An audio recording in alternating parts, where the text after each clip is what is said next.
तो ये जो 8th वाला क्वेश्चन है ये एग्जैक्टली हम कैसे करेंगे। देखो लास्ट टाइम मैंने तुम लोग को कुछ यहाँ पर हिंट दिए थे। वो हिंट ये थी कि याद है मैं तुमको बोल रहा था कि वो कुछ एनिमेशन 3D जो सॉफ्टवेयर अगर तुमने यूज किया रहेगा तो तुमको 3D ज्योमेट्री के बारे में कुछ एक बेसिक आइडिया आ जाएगा। I am pretty much sure से कि साइमा तुमने नहीं किया होगा इसके बारे में, पर फरहान तुमने तो देखा होगा, राइट ना। और रही बात हाँ कैस की, तो कैस तुम्हारा भाई इस पे काम कर चुका है, तुम उसको भी इसके बारे में पूछ सकते हो। तो ये जो 3D ज्योमेट्री वाला पार्ट होता है ना सॉफ्टवेयर में कैसा दिखता है वो तुमको बड़ी आसानी से दिखा देगा। ओके, तो यहाँ पर मतलब जो भी इंटीरियर डिजाइनिंग ऑटो कैड जो भी इसका इस्तेमाल करते हैं उनको इसके बारे में बहुत अच्छे से पता होता है। ठीक है, अब देखो यहाँ पे ये बोल क्या रहा है। ठीक है, find the coordinates of a point, हमको कोऑर्डिनेट निकालने। Okay, point which is located, जो लोकेटेड कहाँ पर है, वो लोकेटेड है 3 unit behind the Y Z plane. अब देखो 3 unit behind the Y Z plane. अब वाई और जेड प्लेन की तो बात कर दी, पर वाईजेड के पीछे कौन होगा, डेफिनेटली एक्स एक्सिस ही होगा ना, एक्स ऑफ कोर्स। तो बिहाइंड वो बोल रहा है तो इसका मतलब एक्स की वैल्यू क्या हो जाएगी, -3। Very good, -3। ओके, उसी तरीके से 4 units right to the X Z. और अगर साइड में कंफ्यूजन हो रहा है तो यहाँ पर याद रखना, ये जैसे यहाँ पे वाई जेड है, एक्स मिसिंग है तो एक्स लिख लेने का। ठीक है, बिहाइंड बोला तो माइनस लगा देने का। जैसे यहाँ पर एग्जांपल के तौर पे 4 unit to the right of the X X Z plane. ठीक है, एक्स जेड प्लेन है उसके राइट साइड की बात कर रहे हैं, तो राइट साइड में पॉजिटिव रहता है कि नेगेटिव रहता है, पॉजिटिव। Definitely positive. पॉजिटिव। तो y क्या y हो इज इक्वल जाएगा, टू 4। 4। समझ में आया क्या। And 5 unit above the x y plane. ठीक है, 5 unit above the x y plane, तो 5 unit above the x y, तो कौन सा पॉजिटिव अल्फाबेट मिसिंग है, z वाला एक्सेस z मिसिंग है, जेड। राइट ना। अबव द तो कितना हो गया ये वैल्यू इसकी, 5 5। समझ में आया। + अब 5। 5। हाँ अब 5 यूनिट अबव बोलते हैं ना, इसका समझ जाना कि लोग ने एंगल चेंज किया, देखने का नजरिया बदलता रहता है लगातार, यानी वो लोग प्लेन को चेंज कर रहे हैं। ठीक है, बस इतना याद रखना, ये इसको सॉल्व करने का यही एक काफी सिंपल तरीका है। जैसे अगर वर्ड आता है ना in the y z plane, बरोबर वाई जेड प्लेन पर है तो इसका मतलब एक्स 0 है। समझ रहे हो क्या, इन बोला मतलब बरोबर उन लोग पर्टिकुलर कोऑर्डिनेट पर ही है, ओरिजिन पर है, इसका मतलब वाई एक्स या जैसे एक्स यहाँ पर मिसिंग है तो एक्स 0 बन जाएगा।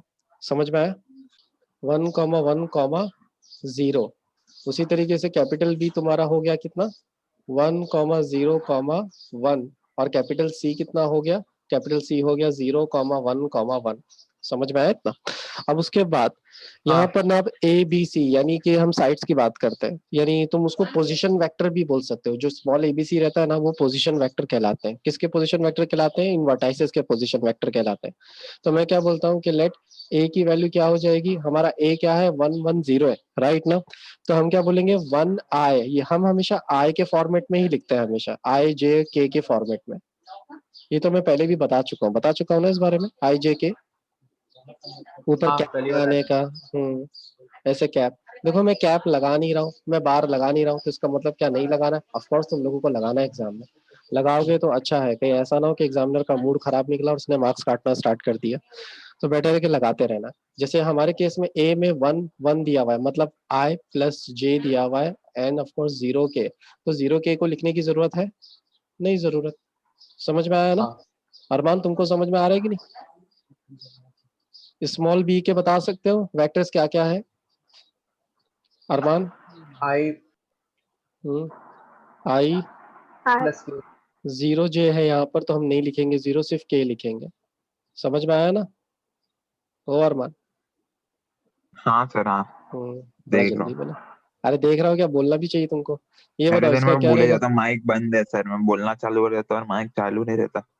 हम्म खैर जाने दो, तो j प्लस के ले लेते हैं यहाँ पे, ठीक है, सी वाले के लिए। ओके, तो जेके भी हमको मिल गया। अब यहाँ पर आगे की कहानी क्या है, आगे की कहानी बड़ी सिंपल है। उसने क्या बोला, find the area of a triangle. Area find करने के लिए हमको ना सारे साइड्स की वैल्यू पता होनी चाहिए। हमको क्या पता होना चाहिए कि सारे साइड्स जो है उनकी एग्जैक्टली उनका मैग्नीट्यूड है कितना, राइट ना। और अगर उनका मैग्नीट्यूड हमको पता करना है, मैग्नीट्यूड मतलब वैल्यू, समझ रहे हो ना। मैग्नीट्यूड अगर हमको पता करना है तो उसके लिए तरीका क्या सर है। सबका √2 आएगा ना। शाबाश, तुम्हें कैसे पता। सर मैग्नीट्यूड निकालते ना, आई हाँ, कैप का स्क्वायर सबको ये फिर रहा। ऐड करने का, उसको रूट तो में हम डालने का। जैसे ए बी का मैग्नीट्यूड निकालते हैं पहले, तो ए बी का मैग्नीट्यूड का मतलब क्या है, ए बी का मतलब ये स्मॉल ए और स्मॉल बी के अंदर क्या है, यहाँ पर आई है और जे, राइट ना। आई हाँ और यहाँ पर भी क्या है, आई और जे, राइट ना। तो हम क्या करेंगे, यहाँ पे डायरेक्ट भी कर सकते थे, डायरेक्टली कर लेता हूँ, बेटर रहेगा राइट ना। सबका रूट टू ही आने वाला है, डायरेक्टली ए ही बोल देता हूँ मैं, साइड्स तो मैंने निकाल ही लिया है, डायरेक्टली बोल देता हूँ। ये हो जाएगा 1 स्क्वायर, ओके, ये हो जाएगा तुम्हारा 1 + 1 1 square which is of course √2। उसी तरीके से बी का भी निकालेंगे तो कितना आएगा फरहान? √2 और सी का भी रूट √2 सबका √2 है, तो उसका मतलब ये यानी इसके सारे साइड्स एक जैसे हैं, तो उसका मतलब ये कौन सा ट्रायंगल हो गया? इक्वी इक्विलैटरल ट्रायंगल हो गया, राइट ना। इक्विलैटरल। अब मैं क्या बोलता हूँ, सिंस ये इक्विलैटरल ट्रायंगल है, ठीक है, to find the area of equilateral triangle, उसका फॉर्मूला क्या है? एरिया ऑफ इक्विलैटरल ट्रायंगल अगर मुझे निकालना हो तो उसका फॉर्मूला क्या है? √3/4, ठीक है, इंटू साइड स्क्वायर, राइट ना। हमारे केस में जो हाँ साइड है वो √2 है, तो मैं यहाँ पे √3/, सर, हाँ अगर कोई साइड अलग रहती है, इक्विलैटरल ट्रायंगल नहीं रहता। तो फिर दूसरा फॉर्मूला हाई इंटू बेस, हाँ ओके। वो वाला फॉर्मूला लगा देना।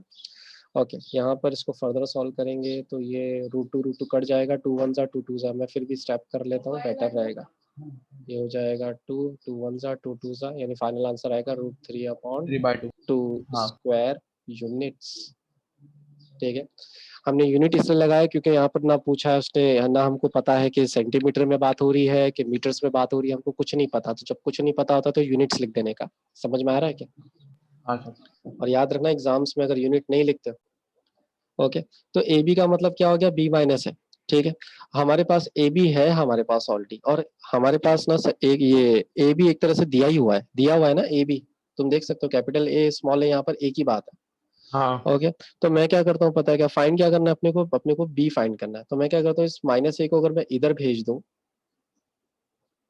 इक्वल के उस तरफ, तो ये पॉजिटिव हो जाएगा, राइट ना। अब हाँ बस करना क्या है, वैल्यू सब्स्टिट्यूट करनी है। तुम ए बी की जगह पे ये 2i - 4j + 7k सब्स्टिट्यूट कर दो। आई की ए की जगह पर 1, ध्यान से देखो यहाँ पे 1 I है तो i + 5j, 5j। ओके, 0 के मत लिखो, ठीक है। इसको सॉल्व करो, देखो क्या आता है, क्या आ रहा है वैसे? 2i + 1i, हाउ मेनी आए? 3i, -4j + 5j, how many j? +j। 1j, right ना, एंड ऑफ कोर्स +7k। ये तुम्हारा फाइनल आंसर हो गया। हाँ समझ में आया सबको? तो बी का टर्मिनल लास्ट में देखो, ऐसे छोटे छोटे सिंपल सम हाँ सर, रहेंगे, इसको लेकिन नंबर फॉर्म में लिखना है ना। हाँ नंबर थ्री फॉर्म में कॉमा 1, बोल 7। देने का कि the terminal points are of B, ऐसा लिख दो यहाँ पे। ये हो जाएगा 3 कॉमा बीच में कुछ नहीं मतलब 1, यहाँ पे 7, ओके। समझ में आया? सिंपल है, काफी सिंपल है, ओके। और हाँ, मैं ये भी बता दूं कि टेक्स्ट बुक के पीछे ज्यादातर आंसर रॉन्ग लिखे हुए हैं, उन लोग ने आगे पीछे कर दिया है, प्रिंटिंग मिस्टेक काफी हुई इस बार। तो इसका स्क्रीनशॉट, उम्मीद करता हूँ ये काफी सिंपल क्वेश्चन रहा होगा। सिंपल है ना ये वाला? तो हाँ हार्डली, ये तो उसमें था ही क्या। तो आगे बढ़े। हाँ सर। साइमा, तुम कुछ कह नहीं रहे हो? साइमा, कैस, कुसुम मिसिंग, हाँ सर। अरमान। हाँ सर। तो आगे बढ़ते हैं। आगे वाला मेरे ख्याल से ये वाला इम्पोर्टेंट है, क्योंकि पिछले कई सालों में ये कई बार आ चुका है। देखो यहाँ पर जो क्वेश्चन आ चुके कई बार वो है ये वाला और कोप्लेनर, ठीक है। ऑफ कोर्स 12th वाला भी 14, ये चारों एग्जाम में आ चुके हैं, ठीक है। ये 2 मार्क्स के लिए आते हैं, ओके। ये वाला थोड़ा सा वेटेज, यानी ये 3 मार्क्स के लिए आता है 14th वाला। तो हम नहीं कह सकते कि इनमें से कौन सा वाला आएगा, पर इतना है कि आने के चांस ज्यादा है। एक आ जाएगा तो बाकी भी अपने आप समझ में आने लगेंगे। तो 11th की बात करते हैं। तुमको बोला गया है कि बोलते ना फाइंड आउट करो और बताओ कि जो ए बी सी और नीचे दूसरे में पी क्यू आर। खैर पहले एबीसी की बात करते हैं, पहले क्वेश्चन की। वो बोल रहा है कि जो पहला क्वेश्चन दिया हुआ है ना एबीसी, वो कोलिनियर है कि नहीं। कोलिनियर का मतलब सबको पता है क्या? सर एक ही लाइन में। हाँ, एक ही लाइन में, जो सारे पॉइंट्स एक ही लाइन में है कि नहीं है, ओके। कोलिनियर मतलब एक ही लाइन, एंड कोप्लेनर मतलब एक ही प्लेन में है यानी, ठीक है। तो ये हम कैसे साबित करेंगे, इसको साबित करना बड़ा आसान है। सबसे पहले क्या करो, ए बी सी दिया हुआ है तुमको, राइट। तो सबसे पहले तुम इसको स्मॉल लेटर में यानी ए में कन्वर्ट कर देते हैं हम। यहाँ लिख देता हूँ ये 3i plus 2j okay minus 4k। देखो कैपिटल अल्फाबेट और स्मॉल में करने का डिफरेंस क्या है, जब स्मॉल अल्फाबेट लेते हैं तो उसमें हम सिर्फ IJK लगा देते हैं, राइट ना, और कुछ करते हैं क्या। फिर बात करते हैं नहीं। स्मॉल बी बार की। यहाँ पे देखो कैप लगाना भूलो मत, मैं नहीं लगा रहा हूँ, प्लीज तुम लोग मत भूलना।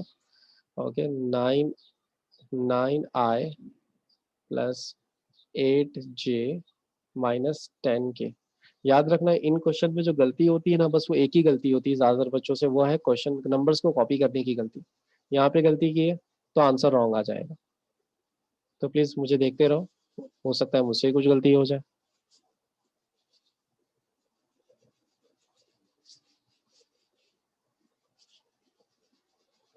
ये हो जाएगा -3j प्लस के। ओके, तो ये हमारा हो गया, ABC तैयार हो गया। अब तुमको करना क्या है पता है क्या, उम्मीद करता हूँ तुमको अब पता चल गया होगा कि AB क्या है। AB का मतलब हमको क्या सॉल्व करना रहता है, B minus A. Okay, and उसी तरीके से हमको जैसे कि ट्राइंगल है तो या तो तुम AB एंड AC फाइंड करो, या तो तुम AB और BC फाइंड करो। ओके मेरे केस में मैं AB और AC फाइंड कर रहा हूँ। तुम्हारी मर्जी का, तुमको BC फाइंड करना है तो भी कर सकते हो, आंसर दोनों में सेम ही आने वाला है, ठीक है।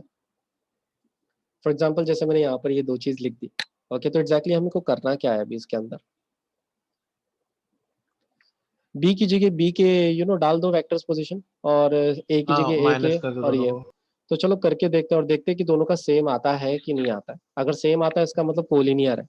ओके, अब सुनने में जितना अटपटा लगता है, इसको करने में जरा देखते हैं कि वाकई में किस तरह से सेम आता है, इसको भी जरा ध्यान से देखो। सबसे पहले मैं पोजिशन वेक्टर डाल देता हूँ, ये हो जाएगा 9i plus 8j minus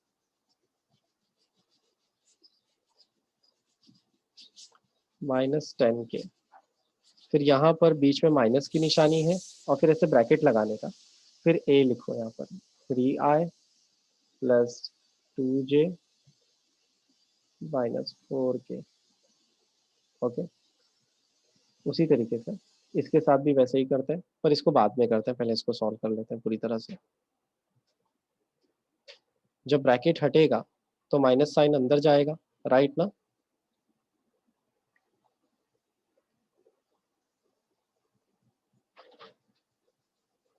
(9i minus 3i) how many i? 9i minus 3i how many i? 6 6i। Okay, 8j minus 6 2j plus 6j -6। -6k।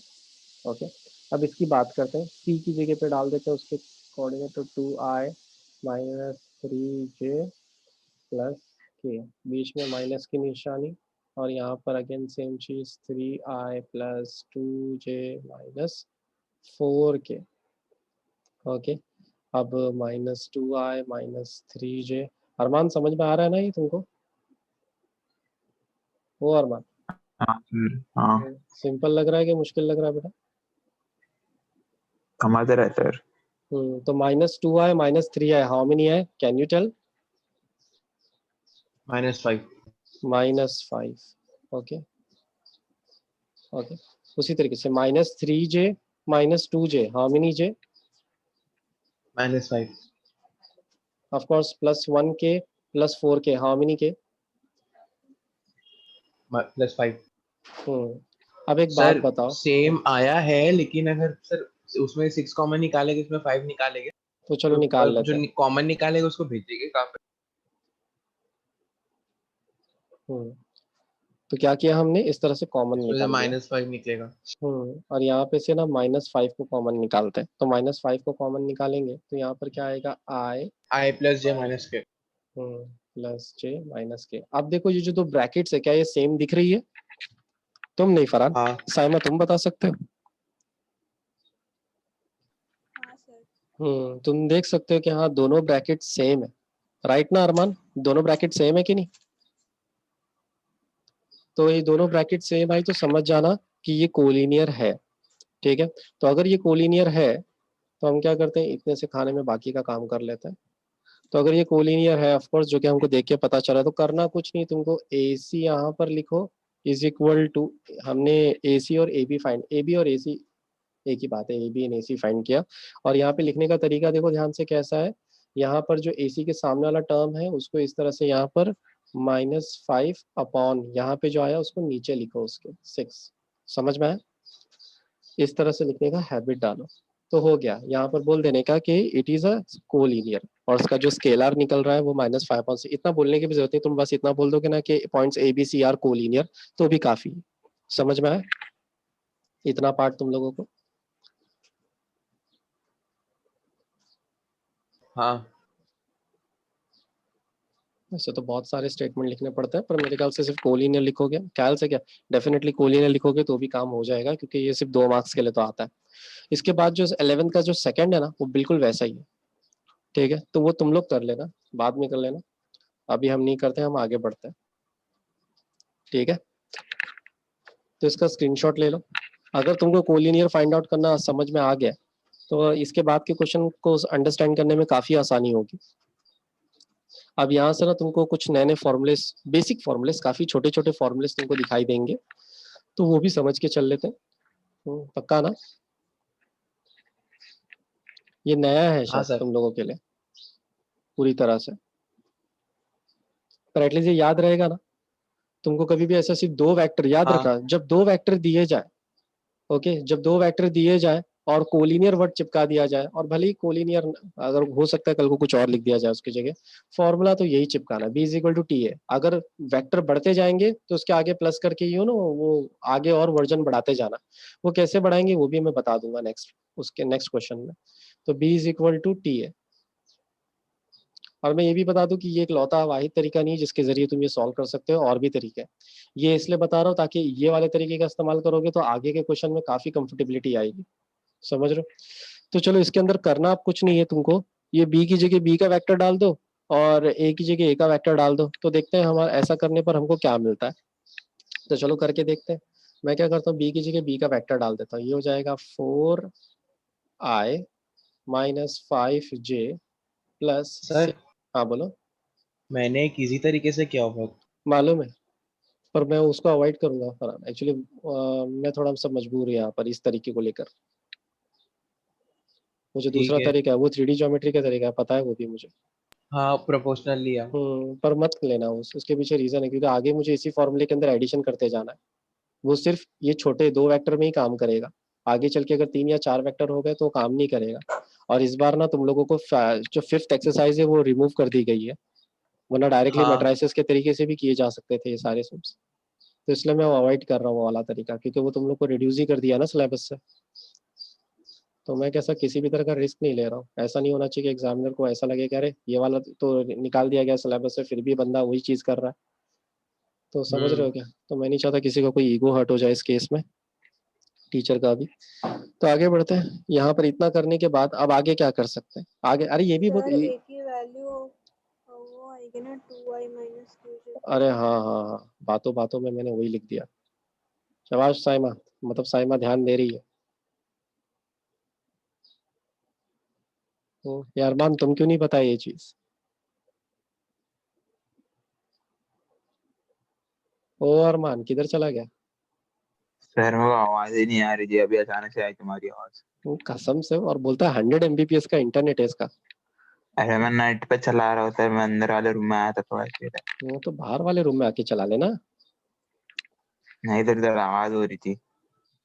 ठीक है। अब देखो ये जो टी है ना, इस टी को अंदर डाल दो। क्या करना है, टी को अंदर डाल दो। तो टी को अगर मैं अंदर डाल दूंगा तो क्या हो जाएगा, 2ti - q_t_j प्लस 3t_k। इसको थोड़ा सा ब्यूटीफुल बना दो ऐसे कैप लगा के। समझ रहे हो ना? यहाँ तक किसी को कुछ डाउट है? सबको यहाँ तक समझ में आया? आया ना? मैंने क्या किया, हाँ सिर्फ सर। फॉर्मूला लिया, उसमें सब्स्टिट्यूट किया, राइट ना? उसके बाद ये जो टी था उसको अंदर डाल दिया। मैंने तो कुछ भी एक्स्ट्रा ऑर्डिनरी नहीं किया। अब यहाँ पर हम क्या करेंगे, इक्वालिटी का रूल यूज करेंगे, बाय वेक्टर इक्वालिटी। ऐसा लिखो यहाँ पर, बाय वेक्टर इक्वालिटी।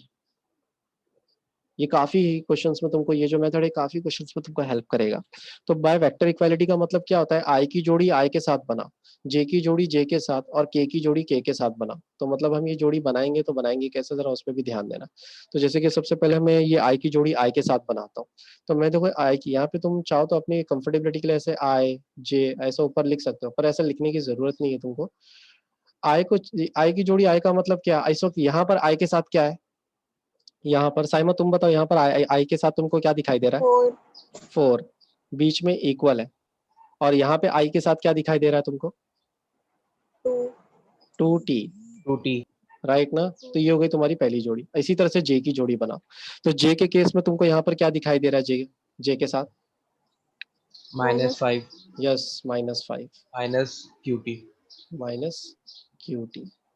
उसी तरीके से यहाँ पे भी चेक करो, यहाँ पे 6 है और यहाँ पे 3t है।